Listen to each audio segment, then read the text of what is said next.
Good afternoon, everybody, and welcome to the final webinar of the year. So today we're joined by Galliford Try. Galliford Try advertises their placement and graduate opportunities on GradCracker and have been doing so for the last 5 years. Galliford Try is one of the UK's leading construction groups working to improve the UK's built environment and deliver a lasting change for communities across the UK. So let's find out a little bit more about Galliford Try, their opportunities and which opportunities are currently open to applications and what a future could look like for you, graduates and students. So firstly, I'd like to start with Megan in her beautiful Christmas jumper. I was just thought you were going to show people. I resist. Megan, can you tell the students about your role at Galliford Try and how you would best describe the company? Yes, thank you. Good afternoon, everyone. Thank you for joining us. I couldn't resist on the Christmas jumper. Molly sort of said, "Oh, I had mine on," and I took it off. So I'm Megan. I'm Early Careers Manager at Galliford Try. I look after all our graduates, our trainees, apprentices, basically all things early careers. So really focused on attracting early careers to our business. What I would say about Galliford Try is the focus on early careers and graduates, so early careers as a whole, really comes from the top. So our Chief Exec, Bill Hawking, he's really supportive of the whole early careers agenda and actually is really passionate about it. It does sound a wee bit cheesy when you say it, but actually if we bring the right people in now, they are the future of our business. Yeah, definitely. And that really does come from Bill. We're a really people-oriented organisation and really driven by our values, and you'll probably see a bit of a theme as I talk through today. Everything that we do, including our recruitment process once you're in the business, just sort of everything that we do, the way that we work, if you like, is driven by our values. So like I say, you'll see a theme as I start to talk, but we're quite excited to talk to you about everything that we have to offer in the graduate world at the moment. Yeah, and you've got lots and lots on offer, haven't you? So there's, if you look on the Galliford Try hub on GradCracker, you've got actually 22 opportunities that you can apply for, and then obviously multiple people into those opportunities as well, which Megan will cover off a little bit later on. So Galliford Try, how would you describe the actual business? What does Galliford Try do, Megan? We're a tier 1 contractor. So we've got multiple parts to our business. We've got sort of infrastructure or water and highways part of our business. We build schools, hospitals, roads. Our highways business obviously deliver that. So in terms of the type of roles that we've got, as you would imagine, we've got the sort of typical construction roles, you know, engineers, quantity surveyors, site managers, the ones that you would sort of immediately think of when you think of construction. But I think what's really key about our business is there's so much more to it than that as well. We're really sort of opening up and trying to look at different areas. So for example, data analysts or more environment focused roles, so obviously health and safety, which is really key in our business as well. And of course, we've got the building part of our business, which I didn't mention, which is probably half of our business actually. So yeah, we're sort of a tier 1 main contractor, top 10. We deliver lots of different types of projects. I'd probably leave that our grads are probably much better place to talk about their projects and what they're involved in. They're closer to it than I am. Yeah, definitely. Well, Jess will mention that to the graduates a little bit later on. And I think how the roles have evolved, Megan, since we've been working together over the years now. It used to be like you just mentioned about your construction, your QS, your you know, those types of backgrounds and opportunities. But now there's so much more, isn't there? You mentioned about analytics, health and safety. There's so much more of a wider spread of students that you'd want to recruit from as well. What we'll do now, so thank you very much for that introduction, Megan. What we'll do now is just loop around, meet the graduates, speak to them in a bit more detail and find out about their top fact, which we've already gone through beforehand. So we're not saying anything that we're not allowed to say before the webinar. So I'll start with you, Maureen, because you're first on my screen. So can you just tell the students who are watching where you went to university and what you studied and also your top fact?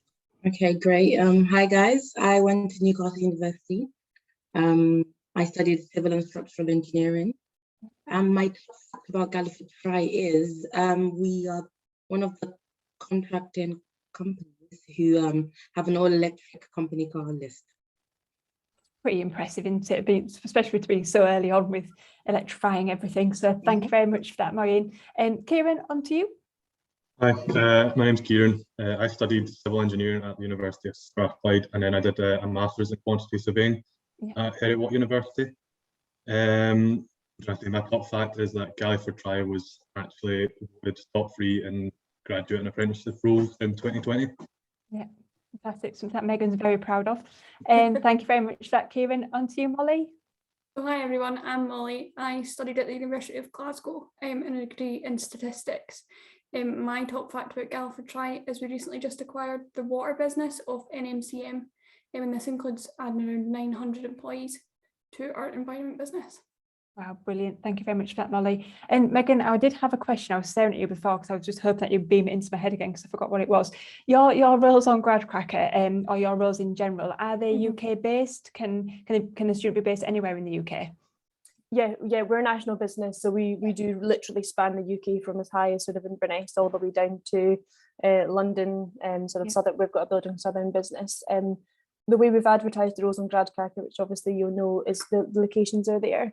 So you mentioned some of the roles have multiple vacancies and multiple locations, as well as perhaps they span different parts of the business. But we are sort of a national business, so across the UK. Perfect. Thank you very much for that. Megan, so what I'll do now is speak to the grads a little bit more about their experiences of using GradCracker when they applied to Galliford Try to begin with. So just thinking about the students' point of view who are watching this webinar, I'd like you to try and help guide them into what areas that you actually looked at on GradCracker to help you put through a really good quality application to be able to do your research and everything like that. So Moyen, again, starting with you. So what area of GradCracker did you particularly like to use or utilize when you're putting your application together? Company's profile. Yeah, I think it gives you like a summary of what they're doing, and I think the videos as well. I think that really stood out to me when I was applying. So I think that helped understand a bit more when I was doing a bit more research into the company. Yeah. Also the graduate testimony, I think is how it's called. Oh, the profiles, Yeah, people pages. So it like they tell you about. I think that was like quite interesting stuff. That what helped me. I feel when I was doing my application. Yeah. Into the company. Perfect, thank you. I think you've hit the nail on the head there. So like the profile, I know some of the employers' websites, they're just so huge and there's so much information on there. And what Megan and the customer relations team at GradCracker worked really hard to do is select bits of information which would be absolutely relevant to people who are wanting to apply to the Galliford Try placements or graduate opportunities. And as well, our people, it's really tangible, isn't it, to you guys who are researching the company, because that could be you in a couple of years' time. So yeah, really appreciate that, Maureen. Thank you. Kieran, anything different for you?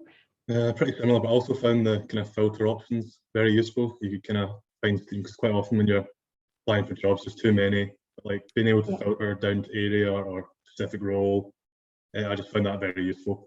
GradCracker. Perfect, thank you, Kieran.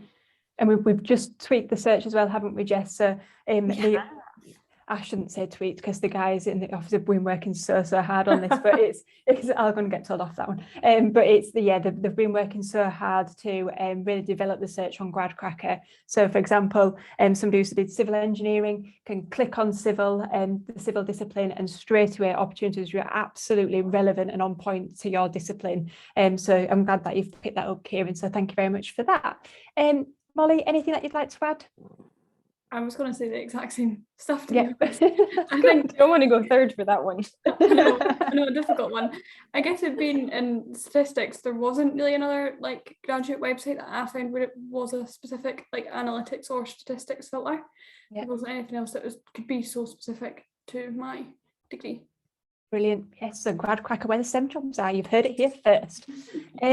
So I'm going to, Megan, look back to you. Your roles on GradCracker you've got open at the moment. What do students need to know? So have you got any closing dates in mind? Can you just go through the timelines and expectations from a student point of view and thinking about applying? Yeah, of course. So you mentioned already we've got sort of 27 live roles, but actually within that there's multiple vacancies. So in total we're looking at 57. So really decent number for us this year, which is really encouraging, obviously. So the roles are live now. We have kicked off sort of the process, and I think I'll talk about this later, but we've kicked off the process now, so we're starting our Teams interviews. Assessment centres will be held January, February, March, and what we do is we allocate specific roles to specific assessment centres. So once we get round to whatever role you've applied for, you will then find out the dates for obviously your team's interview and your assessment centre. So in regards to closing dates, there's not a closing date on the roles, because we work through the roles in sequence and in line with the assessment centres. So probably is an obvious thing to say, but what I would say is that apply as soon as possible. Probably always going to say that bit is the best advice, because then once your application's in, it absolutely will be considered as soon as we look at that role, and therefore we'll review your application as soon as it could be. Whereas if you were to wait later, we could obviously have started already working through that role, because the assessment centre is coming up basically. Yeah. So yeah. And what does the assessment centre look like, Megan? Is that all virtual, or some of that in person? it is this year, yeah. So we are on the side of Virtual. caution. We made that decision a couple of months ago now, just with obvious ongoing uncertainty. Yeah, yeah. And whilst I'm not glad that's paid off, because I wish things were better, but it has actually paid off now, because it's allowing us to just continue as planned, like I say, with a series of assessment centres, January, February, March. I think we've got 14 assessment centres in total for the first 3 months of next year. So. Super. And when will it start? Is it a September start 22? We're quite flexible on start actually, so both in line with the individual in terms of their availability, whether they've graduated yet, because of course we're not just looking at graduates from 2022, you know, we've got flexibility on when you actually graduated as well. So September is probably the bulk of when people start, but absolutely could be sooner. We have people joining the business from as early as June. In fact, earlier, I think we've people join from sort of March time. You know, it depends on the business need, and like I say, that individual's availability and when they're ready to join us. The cut-off for starting is early October, so no graduates for 2022 will start later than October. Perfect. Thank you very much, Megan. I think I'm going to hand over the roles, shall we? onto the roles. So Moyne, I'm going to start with you again, if that's okay. Yes, Just because you're top of my list. So if you could just tell me a bit about your current role and your experience so far on the programme. Okay, so I'm about a year and 2 months, I think. Okay. I should be finishing my graduate scheme in about 6 months. Hopefully I did that math right. I'm currently working on the M1 joint venture with Costain, the big one. I'm doing really well. I think I've learned a lot. I think I have like a lot of support around me. I've had like my mentor, I've had the buddy system, Brilliant. my line manager, super supportive. I think that has helped me, and we've had the graduate program as well. Yeah. So, want to speak about that, Megan, or do you? You can, certainly your point of view is, you know, Okay, I talk about it in quite a general sense. You can talk about your experience. Sorry, it's quite a broad question. It's going really well. I think obviously with COVID we've not I think we had our first face-to-face session a couple weeks back, which was really good to see some of my graduates in person. And I've just actually completed, we have a sofa ride module where a graduate comes over to my site and I go over to their site. So I just did that this week. Well, I went last week, but he came this week. That was really good just to see how different sectors are. An appreciation for other things as well. Yeah, that's my journey so far. Amazing. So you say that the project that you're working on now, what's the previous projects been like? How's that worked, and how have you transitioned from each project? This is quite a big project. It's still ongoing. So it's the only project I've worked on. Oh, okay. Yeah, right now, which is the same project I've been on since I've joined. So is it working on the same project in the same team, or do you get to move teams within the same project? It's quite a big project. I think I'm working in the earthworks discipline, but there are different sectors to it. So as the job moves along, I've worked with different parts, and I think myself as quite a practical person. So I think because it's such a project, there's different aspects of it. So I think sometimes I sit with the quantity surveyors just to get a bit of understanding of what they're doing, and I've like gone out with the drainage team as well. So I think that's one thing, and that's one pros about big projects. You get to like work with different people, comprising to like a smaller project. But yeah, definitely. Well, we're going to talk a bit about projects later on, so thank you for that. Molly, I'm going to come to you, same kind of question. If you could just tell us a bit about your role at the moment and your experiences so far. Okay, so I'm in the more general bracket. Like I'm not I don't work on a construction site, so I'm a graduate data analyst for the water frameworks part of the business. So our main client right now is Scottish Water. So I manage quite a lot of reports, just checking that we're in the process of starting to really use our data in Galliford Try. Okay. To make decisions and really try and push that at the forefront of the business right now. Brilliant. Yeah, I've been involved in a lot of projects. I've been on a secondment, working in the more central part of the business. Okay. Moving teams quite soon, so I've had quite a broad experience. Yeah. So maybe yours is more experience, more the traditional style of a graduate program in terms of being able to move projects and move groups. Have you been able to kind of make your own career path to make those decisions and what projects you're going to move on to next? How's that worked for you? I would say yes and no. So I've been introduced to quite a lot of people in the business and managed to make relationships that way. My line manager was really good in making sure that we knew people that were in our work stream, the more advanced analysts. So we've managed to, we're joining their team soon. And that was just for the relationships that we've made. We've exhausted our options in Scotland almost and are moving into the more central part of the business. And that was through discussions that I had with my line manager. Right, okay. To make that possible. It was I think really Galliford Try want to keep you, they want to make you happy as long as as you're happy. So they'll do they're very agile, they'll help you as much as they can. Brilliant.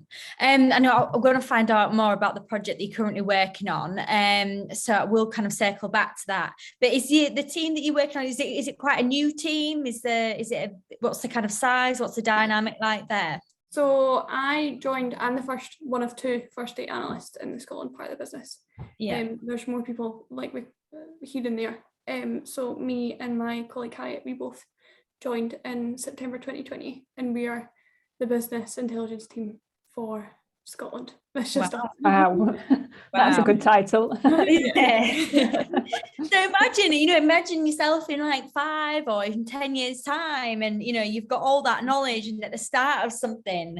And how exciting is that to be the start of a project which is gonna end up probably being a big part of the future, and having all the data and the answers, and you being the fountain of it all. So fountain of knowledge. It's exciting, isn't it? It definitely is exciting. Yeah. Brilliant. We're going to hear more about the project next, exactly what you're working on. But Kieran, I'm going to come to you next. If you could just introduce us to your role currently and team, all those kind of things that you're involved in. I've been with the Galliford Try now for just over 3 months.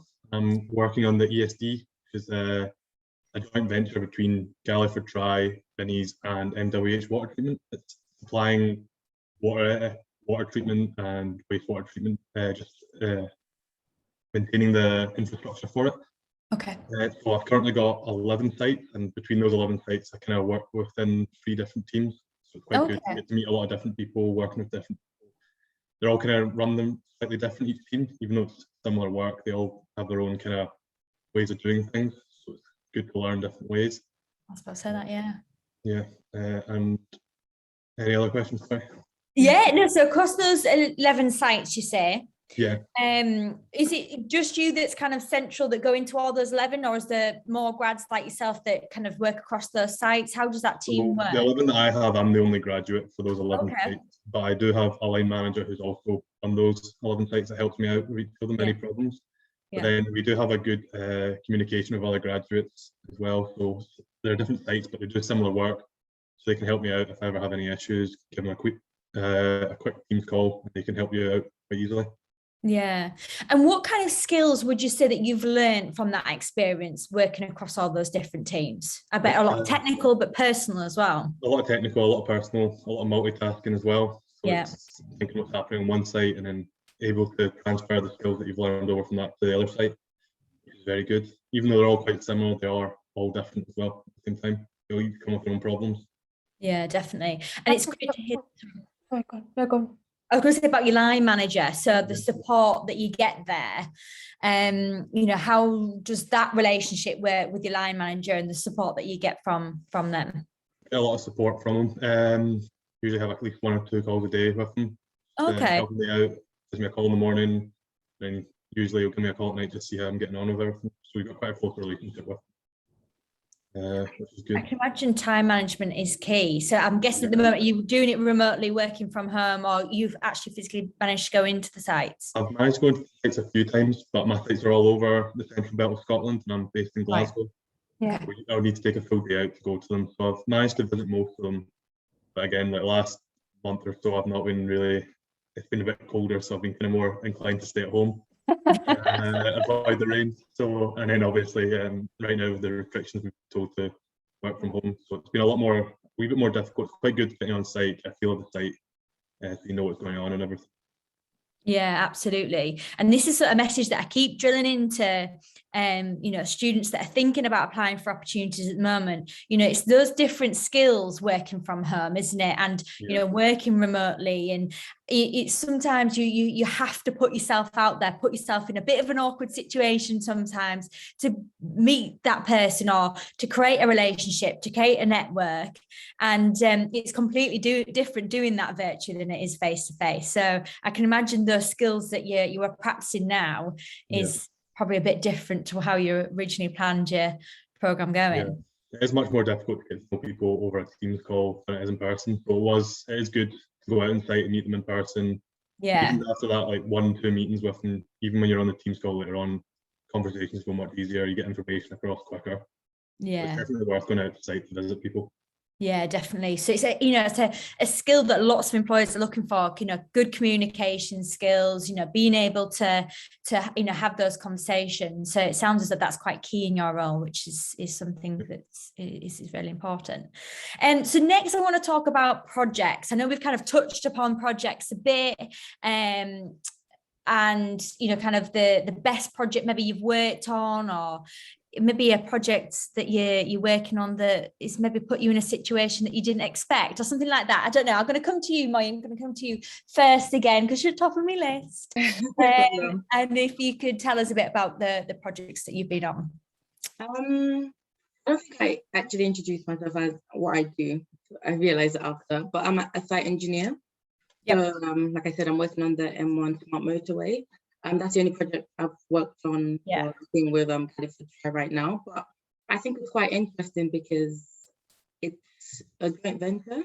So I think that makes my project a bit different from others, or other graduates I've spoken to anyway.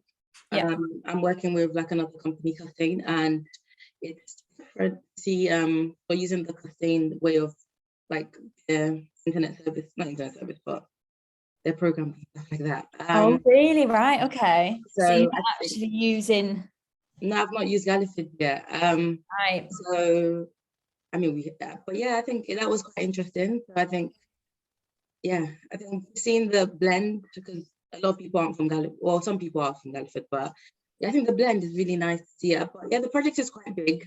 It's quite interesting. It's a lot of driving up and down the M1. Interesting part about the project. So whereabouts on the M1 is it that you're working on? Is it the whole top to bottom, or is it a certain section? 13 to 16, I believe. Right. Okay. 16. So whereabouts is that? I'm looking at you just thinking, do you know where I drive up and down it a lot. I know. I couldn't tell you. Before Coventry, definitely. So like MK to after Northampton. Oh, okay. Oh, Yeah. Okay. Yeah. Sorry. No, my language is not working. In terms of the crossover with, I can imagine that's probably something you would expect working in the civil and construction kind of sector. There is going to be those crossovers of different clients working with different companies.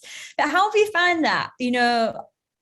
Working with different companies, trying to find your way in it all, trying to find Galliford's way in it, and then find Costain's way in it. Have you found that? I think it's more about communication. I think when I first joined, it was such a project, and I really I was like, who do I speak to? But I think I was given a buddy, so someone from Galliford who knew the way, put me through the systems and stuff like that. So that was really helpful. I also had another buddy from Costain, so he was like a mentor. So he helped me in terms of stuff like my chartership, just progression along. So even though we're different companies, there was still that blend where everyone was still kind of helping each other. So that was very interesting to.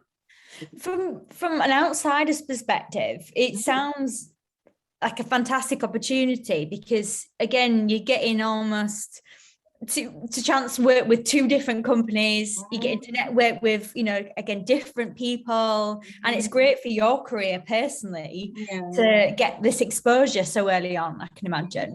Yeah, I think where the project is so big, there's so many different disciplines on site. There's the environmental, there's QS, there's different people on site always, so you can speak to anyone and kind of like gain an understanding and appreciation of the discipline or what they do on site. So I think that's quite different. When I did building about 2 weeks ago, it was such a small site, and I thought, oh, this is cute. It's very different. It's very different from, you know, I think we have about over 200 people on site. Really? It's quite a big site compared to like the one I went to. So yeah, seeing that difference was quite interesting. And what would you say the biggest thing you've kind of maybe had to overcome so far over the last year, whether it be personally on a project or whatever that may be? Okay. I probably, when I first joined, I think my line manager would agree. He thinks I was very underconfident. I think speaking to people was, I think a lot of my job requires speaking to subcontractors, asking for things.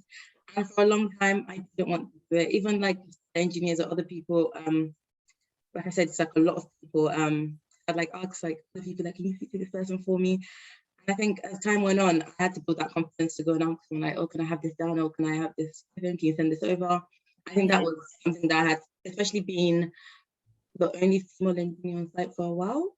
So that was very, going into like a very male-dominated environment, which I expected, but I think what you're expecting and when you're actually there, it's very, very different. So when I got there, I was just like, oh my God, speak to these men. It's fine. Like now on site, we all banter, we all say like hello, like it feels like home, I guess. Oh, that's good. That's nice that you feel, you know, part of the team, settled in, and you feel confident now. You've built on the confidence, which is really important. Sounds like communication's a bit of a running theme, isn't it, today?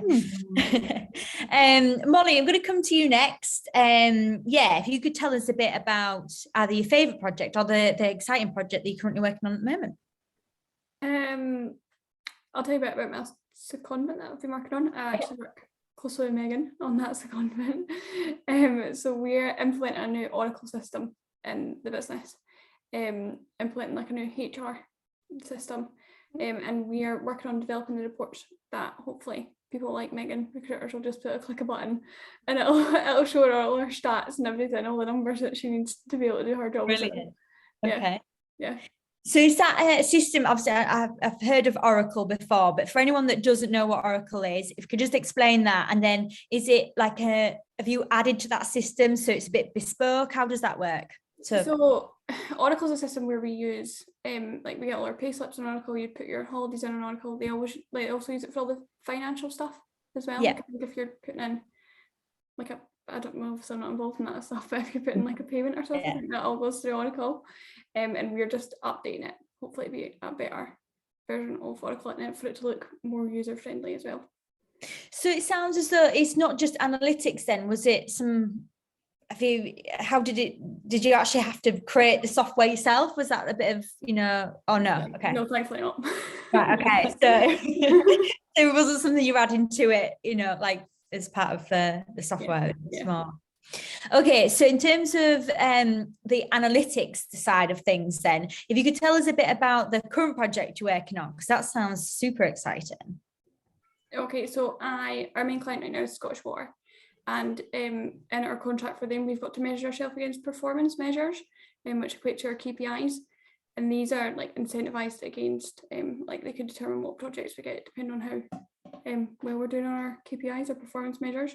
So we're developing a big dashboard that will hopefully collate all the data to show us how well we're performing. It means that hopefully like our board and my business unit can see how well they're doing and understand what's going on in the business at a quick glance. Brilliant. So I bet there's quite a lot of people kind of coming to you with, with questions and wanting answers from all different departments, whether it be senior to high level people. Yeah. I think that was a really good thing about my job, being one of the first data analysts. Was like, it's a buzzword just now almost, I would say. Yeah. Well, analytics and data and everything. So we were like pushed to the forefront of our business unit almost. Like we have meetings with the managers and stuff all the time. Like our Scottish Water meetings that I go in, I'm sitting with all the managers of other construction partners as well, and then there's just me for Galliford Try. So it's pushed me right to the forefront, but it's good exposure. Like, I've learned the skills that you need for those meetings really quickly. Oh, fantastic. And Molly, I'm going to ask you the same kind of question. What would you say the biggest thing you've overcome so far on the programme? I want to say, I don't know if everyone talks about it, but working during COVID. So I graduated in 2020, when COVID was kicking off. And I was expecting to start my grad scheme like in an office, like traveling to work every day, like meeting people all the time. But I had to learn to do those skills virtually, and it's more daunting, I think. Well, it was at the beginning, phoning someone rather than just going over to speak to them on their at their desk in the office. So it was, I guess, pushing my way through COVID, like everyone else has had to do. But it was just I hadn't developed relationships before COVID happened, so it was having to develop the relationships during that time. Absolutely. And I think that's just a whole new skill that's so crucial, isn't it, in this new world that we're living in. So yeah, communication is key. Yes, can I just mention the elephant in the room? Come on, Megan. Who's the cat? Had to be you, didn't it? Everybody else has been ultra professional. There's you in your Christmas jumper with your cat on your neck. That's Romy. What's it called? Romy. She loves a wee Teams chat or a wee Zoom call. She looks like a kitten. She is. She's only 3 months. Yeah. Oh, don't. Jess loves cats. Oh, bless her. You used to use your face. She was like, I did try. I should have gone for this side, then it could have been a smooth, but I think I ended up sort of kind of a bit tangled in myself. Breaks the ice. Yeah, no, that's good. Sorry, I'm just completely. Can I just ask Molly a question, actually? Because Molly mentioned about 2 projects there. So you mentioned something that's internal, requirement, like, for example, Megan and her team, and also external projects working with clients. So how do you as a business manage that? So obviously working with clients externally to then balancing up internal projects as well, or is it just a project that you're given and you just have to run with that? I think we're almost just given the project and run with it, but I think with our clients we encourage really open and honest relationships. So it's you could have not the same conversations, but you can be open to them as what you would be with people internally. Yeah. Oh yeah, good. It's so nice as well to hear, both from all of your point of view about some of the other employers at MWH Treatment, Costain, who obviously advertise on Gradcracker as well. It's really nice just to hear such familiar names and everybody's working together on joint projects, which is really nice to hear. Absolutely. Kieran, I'm going to come to you. Favourite project? The project that I'm working on, I've only been working on one project, is the EST session service delivery. It's for Scottish Water, and we're providing water and wastewater treatment infrastructure, both and maintenance. It's a huge project. I think it's the total. It's just under 4 billion. Wow. So, and it's a joint venture between Denny's, NWH, and GT, and we're also using the I think it's MWH system at the moment, but we're swapping over into the GT one in the next over the next few months. So I've just learned how to use this one, and I'm going to have to learn how to use the next one, which will be a little bit of a pain. But the contract just got renewed until 2027, so GT have won that, which is good. So, and it's been going on from 2014, 2015, I think. So it's a long running project, and it's huge as well, and it's lots of different water treatment plants. So you get a wee bit of infrastructure, you get structural engineering, and then you also get water engineering. So it's quite good to have that kind of knowledge of everything. Yeah, definitely. Which is good. Yeah. I always like to ask, because I think hindsight now is a wonderful thing, but did you imagine your career going in this kind of direction? Unsure. I always kind of wanted to go into construction. side of things. But I kind of realised I did an internship and realised I didn't like being outside in the rain all day. So, You don't like rain, Kieran, do you? Yeah, no, not at all. I hate it. My hair gets ruined.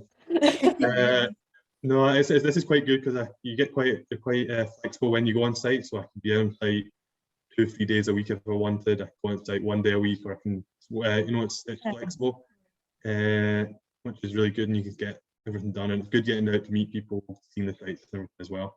But yeah, absolutely. I did like maybe 5th, 6th year at school, I did want to work in the construction industry of sorts. Yeah. It's interesting, isn't it? Because it's the way that your career can go, and sometimes the experiences that you get. And I always say this is why getting a placement or doing a grad program like this is just a fantastic opportunity to experience those things, because you might end up doing something which you might have never considered before. And this is the whole benefit of kind of test driving your career. Is again, as cheesy as it sounds, but it's a great opportunity to do this, isn't it? Oh, Jessica, that's like almost a perfect lead on. I think you planned. I think you planned this. So on to see, we are pros, Megan. You're laughing. Tell us about the graduate program, Megan, and from the graduate's point of view, what can they expect with regards to training and support and development? Okay. So the graduate roles that we offer are permanent roles. So you would join our business on a permanent basis, and you would obviously join in the role that you joined, for example, quantity surveyor. Yeah. So you would receive on-the-job training, as you would, kind of day-to-day when you're working with experts within our business. You would also receive technical training in line with that role. So I'm using the example of quantity surveying, so any formal training relevant to that role in that area. We also encourage you, and when you mentioned this, we encourage all our graduates to complete their professional qualification. It's not mandatory, but we absolutely do encourage it, and we find that the absolute vast majority of our graduates really do want to pursue that. We support you with that. So that's both support in terms of financially, we would literally pay for that professional qualification, but also very importantly, we would provide you with a mentor within the business, a mentor who's completed that same professional qualification in that area, who would support you throughout as you complete it, and obviously support and give advice as they've been through that journey already. So that's the sort of pillars of that are directly tied to the role that you would join us in. In addition to that, you would join the graduate development programme. So again, that's what Moyen has sort of mentioned in terms of she mentioned one specific module where you meet with someone from another part of the business and you switch sites or offices. But the whole programme is sort of 7 modules, and it's for you. It's designed to enable you to reach your potential. So it will develop your leadership skills, your management skills, your communication skills. We keep talking about that, but these skills that are really key. And every single graduate would do the same development programme, regardless of what role you join us in. So whether you join us in IT or finance or obviously QS engineering, we all do the same development programme. And there's one sort of big cohort of graduates that do that together. And like I say, because that's really focused on you as an individual and those interpersonal skills. We'd obviously provide you with much more information on our graduate programme, well, once you join the business, of course, but even at assessment centre, we'd go into more detail of the different modules so you could have a really good understanding of what we do. But it's all driven by our values. I mentioned that earlier, but is sort of all built around our values. We work with, we actually have it delivered by a third party that we work really closely with, Take Point, and they're a group of ex-military individuals, really, really interesting bunch, and they've sort of designed this programme for us, and it's been really well received so far. Yeah. And what kind of things involved in that specifically bit of training from the, am I allowed to ask this, from the ex-military guys? What do you want the graduates to learn from that? Well, they actually deliver all but one of our modules. So we have one Galliford Try module, which is the finance one, which actually gets really good, as much as a finance module would, we get a lot of really good feedback on how interesting it is. Yeah. I don't mean to sound so shocked. But you could put somebody there, Megan. Really pleased. I was really pleased with how positive that feedback was on a finance module. So we've had. You wouldn't have had that one yet, Kieran. You've got that to look forward to. So the Take Point, they deliver all our other modules. So they deliver the programme for us. And I think what's really interesting about it, so obviously we do say the ex-military, and they are, but they've just taken all the good qualities from that. You know, it's not designed to be some sort of military style program. It's just all about the team working and the collaboration and all that good stuff. And one module, Molly, have you done the collaboration module yet? No, not yet. Oh, you're Molly, you're the same year. Oh, not yet. Oh, well, that's a good one. So that one is, and I do keep talking about the collaboration, but that's the collaboration module, and it's kind of a proper outdoors event, 3 days where you're doing team building exercises, you know, build a tent, or you know, I don't want to give too much away. Yeah. But really interesting. And it's a lot of fun. That sounds exciting. Me and Jess will come along, Megan. I managed to get away with coming to some of them, which is quite nice. I thought you might have done. I know what you're like. You're like, yeah, pick me up there. I'll do it. I just really need to know when I'm talking about it. You can replace Kieran because it might be raining, and he'll be like, no, I'm not going. He doesn't want to go in the rain. It's meant to be in summertime, so I might go. And I will say, we don't make you sleep in the tents that you build. We do actually provide you with a hotel accommodation. Oh, that's a shame. It is, isn't it? And from I think everybody's mentioned about mentors and things like that. So especially like looking for Molly, from Molly's point of view, and having quite a new team, being 2 people on that team. So will Molly have the opportunity to be a mentor maybe next year, in a couple of years' time, when you bring people in under Molly, like the graduates? Yeah, absolutely. What we do at the end of the 2 years, when obviously the grads have finished the programme, we do a bit of a graduation type event to celebrate that they've completed their programme. And at that, I always close with, and you'll be hearing from me to be mentors for our new intake. Oh, brilliant. I sort of dropped that on them, but actually I find that our graduates are really keen to do that, because actually, you know, they've just been through it themselves. So they want to kind of be involved with the next year and a couple of years later. This year we're actually looking to bring on 3 data analysts with an environment and an HR data analyst as well. So Molly, watch out. Be confirmed, Molly. You heard it here first. Breaking news.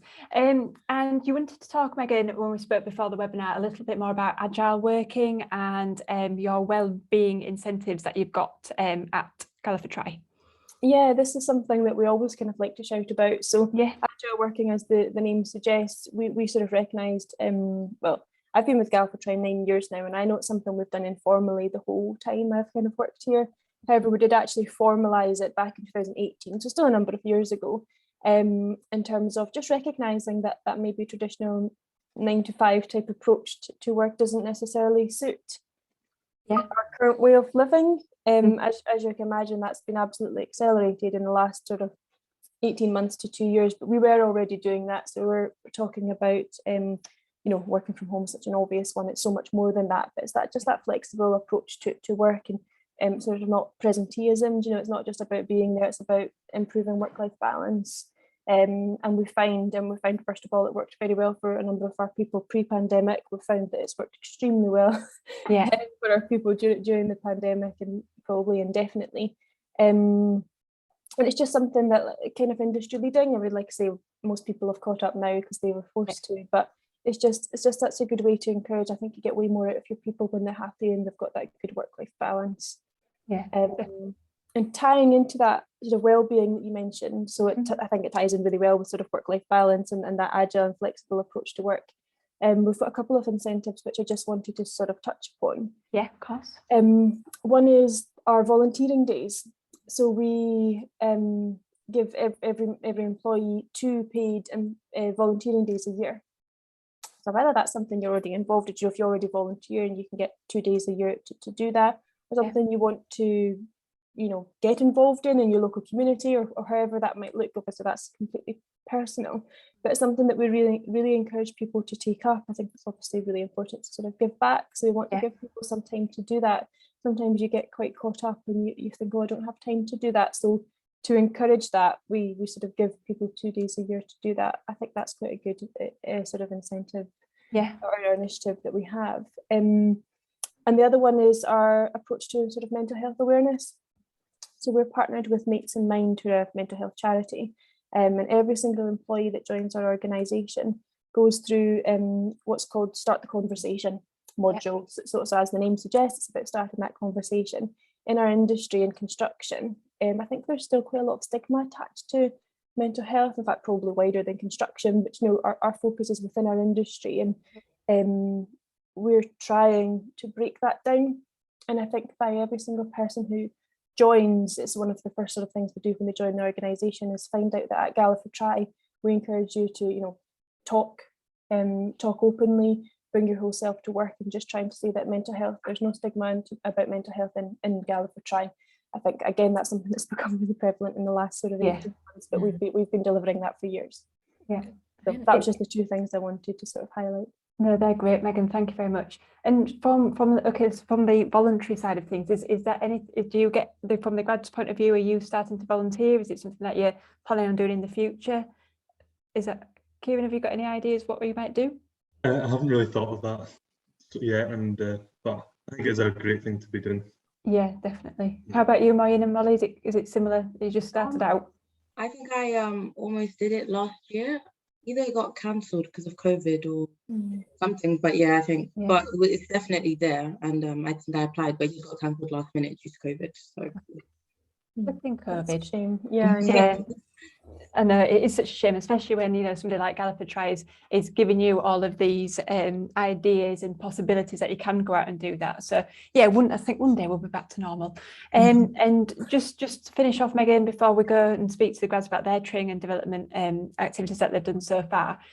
Onboarding, so when you pick up the phone and make the call to say somebody has been successful, is there anything that you do to keep in touch with the grads? I know you mentioned about different start dates throughout the year next year, but do you do anything to keep in touch with them? Is there any like social networking pages, etc., that you get involved in? What we've done the last 2 years, and actually we started it because of COVID, but it's turned out to be successful. Probably continue doing it. One of those, happy coincidences. We have we sort of call it a keeping in touch call, actually, for lack of a better name. Keeping in touch call with all our grads who've been offered, but obviously not yet joined the business. And we have Bill Hawkins, our chief exec, I mentioned earlier. He attends the call, talks a little bit about the business, about his vision for the early careers population. It is specific for grads, this keeping in touch call, but he talks about the early careers population as a whole, talks about his journey, which is really interesting, even though I've heard it a number of times. I think it's still a really interesting thing to listen to. He speaks really well. And we have other senior people from the business. For example, someone talking about the graduate programme, basically just as the name of the call suggests, it's just keeping in touch, just a touch point before they join the business. And then the reason I mentioned the cut-off date for early October for when you sort of need to be in the business for that cohort is we do a big welcome event. So I should say that has been virtual the last 2 years for obvious reasons. Used to be, and would like to see it going back to a big sort of in-person event where we bring all the graduates and trainees, so it's an early careers event, together, and it's an induction essentially. So you learn about the business. Again, Bill attends. We have senior people from HR, senior people just across the business talking about the projects, the vision, and you learn about your professional qualifications and the options that you've got available there. And then you meet the leaders of the development programme as well. So again, obviously find out much more about what you're to expect over the first 2 years. Yeah, thank you, Megan. And you've told me about Bill's journey so far at Galliford Try, and it is amazing. So it's definitely worth getting through just to experience that. So we're going to go back to the grads now and just talk to them about your training development. I know Megan's mentioned that there is a lot that you can have at Galliford Try, but just from your points of view, personal to you and maybe your requirements or your insecurities that you had beforehand. So what part of training have you enjoyed the most, and what have you learned from that? And Maureen, over to you. What for the graduate scheme so far? Yes, anything in life, Maureen, just enlighten us. There's things I've been doing the graduate scheme, but lately, I think I would put in one training called Cultural Behavior Management course, which is very, very interesting. It talks about like your habits and like how to like improve yourself as a person, and like it talks about like management and like obviously dealing with other people, which I feel like is very important, especially with the kind of industry we're in, communication and like getting along with people. So I really, really enjoyed that module. I think we did like something as like we worked something like a small task, something as silly as how many times you go to the gym. So trying to work on that then taking that sort of like mentality into like your work. So but yeah, that was very interesting. I just completed that this morning actually, but yeah, it's like, Sometimes when you look into the sky, it's like it happened a year ago. Yeah. It happened. Oh yeah, just today. 10 minutes I ago. mean, like, it was over 6 weeks. It was about 5 modules. But today was the day we finished it. So Today was the day. really, really good. Oh, you do make me laugh. And how was that training given? Was it one-to-one or was it in a group? It was in a group. It was a Yeah. group thing. So I think we had other site engineers, we had other apprentices, we had management as well. So it's just nice to see how everyone's perspective and like the way we attack works. But yeah, it was really, really good. Yeah, I like the way when employers do that, when it's not just, you know, graduates together, they get a bit of everybody together because you get different experiences and everything else from that. I do think you learn a lot more being trained like that. Thank you, Moyin. Kieran? So I'm pretty early days. I've only been with the company a few months. Yeah. So I've only really had the introduction one, but I think the rest all start in January time. Yeah. And we've had a few other kind of small, like online kind of couple hours training. But I think looking forward, I'm quite excited to be starting a lot of it. Again, a wee bit of a shame there's a lot of it, more of it's going to be online. I think it would be quite nice to go and meet all the other graduates from across the country. But I don't have too much to say about the training because I haven't experienced it yet, but I'm looking forward to it. Yeah, Well, just think though, by the time COVID lifts and all the restrictions, it'll be summer, and summer means no rain. Yeah. Thanks, Kieran. Molly, favourite bit of training? So this was on the graduate development programme. I think it was called Delivered in Passion. And we had to give a presentation. It was on anything related to GT at all. And we had to give a presentation to the CEO of Take Point Training, so the people that do our training course, and they gave like really honest feedback. Like they weren't mean about it, but like, they gave you like really honest feedback, and it was good to do that when the stakes weren't necessarily high because they're an external company. So it's like now when you're delivering a presentation when the stakes are high, you know exactly what to do. Yeah. What did you do your presentation on, Molly? I don't know on some of the projects that I've worked on. Oh, brilliant. Yeah. Yeah. And how many people did you have to present to? It wasn't that many. So this was one of the grad events that was in person because it was during the summer. So it was when the restrictions were lifted a bit. I think there's less than 10. So it wasn't that many. It's still enough though, isn't it? 10 pairs of eyes looking at you. Yeah. Cool. Thanks very much, Molly. We're going to go on to futures. Yeah. So Kieran, I'll come to you first. What's the future looking like for you? I know we don't have a crystal ball, but if you were to plan it, what would the plan be? I think the closest thing I would like to finish my grad scheme and then work towards my chartered surveying as well. Yeah. So that's it. And I think GT gave me a lot of help for that. You get a kind of buddy / kind of mentor thing that will help you through it. Yeah. They've explained it to you. We've already had a few kind of calls and just chatting you through what it all entails. So I'm quite looking forward to doing that. I think that would be the kind of short-term plan. After that, who knows? I can exactly. far away from me to, yeah. But perfect chartership. That's going to be very exciting. That's going to be a great start to your career. Molly, how about you? So moving into a new team in the new year, and then I'll finish my graduate scheme in September. So I've got about 9 months left. And then hopefully work at GT and take over the world with the data. Love it. Yes. Well done. And Moyin, how about you? Everyone's been asking me this question lately. Chartership is very important. I think that's what I'm currently working towards. Very funny because my line manager and everyone's been asking me how I'm getting on with that. So that's definitely high on my list right now. But finish the graduate scheme. See where it takes you. Sorry? See where it takes you. Yeah, I think that mainly that. Get the M1 sorted first. Yeah, the M1 sorted. Let's see where you go after that. Maybe world domination with Molly. Yeah, maybe. Send me that Teams link so we can plan it. Remember us when you reach the top there, remember us. Just want to kind of round it up from you guys, the like lasting key benefits really. So what kind of key benefits would you say Galliford Try offer for students? Molly, I'll come to you first just to mix it up. I I guess like the agile working that Megan's already touched on, there's like loads, like private health insurance, company car, depending on your role, and it's just like it's a really good place to work. Like I enjoy coming to work every day. Everyone that I met's like so nice. Like I've never came across a bad person, so I guess that's a benefit. Oh, that's lovely. And do you know what, Megan? It's nice how much you talk about the team as well. You know, you've mentioned Bill and, you know, his story. And I'm like, oh, I think I want to Google this guy. I want to know what his story's about. You know, it sounds like a great place to work, like almost quite family orientated, to say how big you are, which is lovely. Does anyone else, Kieran, Moyen, do you want to add to benefits? Is anything else personally maybe for you that... I feel we are quite cared for as a company, even though it's such a big, massive company with 3,000 plus employees. I think you do feel like they care about you and they keep in touch, especially for graduates there, making sure that you're okay and you're coping well and everything.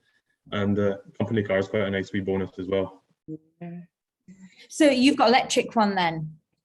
I got the 11th, and so I actually got a different one. I was a wee bit naughty. I decided to get the car allowance and then bought myself a non-electric car. Right. I think that's because probably shouldn't. It's still within CO2 restrictions. It's still within the CO2. I'm sure it is. And there's nothing wrong with doing that. I've done that too, so it must be fine. Yeah, so that. Don't worry about that. The electric car list is actually really new, though. I mean, Moyen, what was it? I mean, a month ago or something. Yeah, that was it came out after I joined. So it's really recent. Yeah, really recent. Yeah, which is part of our carbon net zero by 2030 or whatever we've pledged. At least it's happening. You know, at least you're thinking about it, and you know that it's in place now, which is great. And Moyen, last but not least, I think obviously the company cars. I think I feel really valued at Galliford. I think you feel like you have the right support around you. I think the fact that what Kieran says is right, even though it's a big company, you never feel like it's lost some way. Someone's always checking in on you. We have this conversation. I'm pretty sure is it MD? Someone quite higher up had like a catch-up conversation when I first joined to make sure I was fine. I think that was like really nice. Or like when I've maybe struggled a bit at work, or like in terms of like mental health and stuff, like people reach out to me, and I think that's very, very nice. I don't know if many companies do that. So yeah, definitely.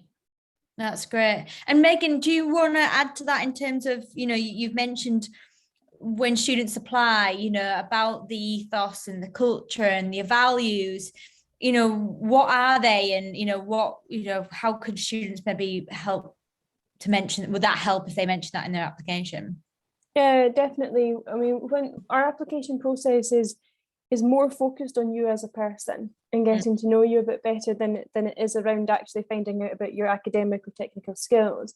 We sort of recognise from the fact that you've got your degree, or obviously are about to achieve your degree, that you have that academic technical ability and knowledge. So we kind of we know that, but we don't really delve into it too much. We are just more interested in getting to know you a bit better. So absolutely, the advice would be to find out more about us, our ways of working. Do the research around the values, because the whole recruitment process is designed around them, so it'd be worthwhile sort of knowing about them. Certainly for us as well, the process is a two-way process, particularly when you get to assessment centre stage, which is the final stage before we go straight to offer from assessment centre. It's very much a two-way process. So obviously there's the interview element, and we are assessing you because it is an assessment centre. There absolutely is an opportunity for you to get to know a little bit more about us as an organisation as well. So at the assessment centre, there'll be key people from the business there to ask questions about the projects, about the role, because we want you to be a fit for us, obviously, but we need to be a fit for you too. So I think that's a really important part of our recruitment process, is trying to find that match, if you like. Yeah, that's a really good point. And I think that goes back to the point right at the beginning that we're saying about, you know, the company hub and the content in the company hub, and about reading the profiles, watching the videos, because obviously there's two types of research. Is this employer the right employer for me? And am I the right employer for them? So then you can make those decisions and then make sure your application is going to be a good one. So absolutely. Make sure you watch this webinar, because there's lots of hints and tips that you can find. Right, he's laughing at me. Now I do get away with doing this. Lots of information that they can find out about Galliford Try on the hub. This webinar will be live tomorrow, if not this afternoon, and it will be broken down into bite-sized chunks early next week. So take a look at the Galliford Try hub.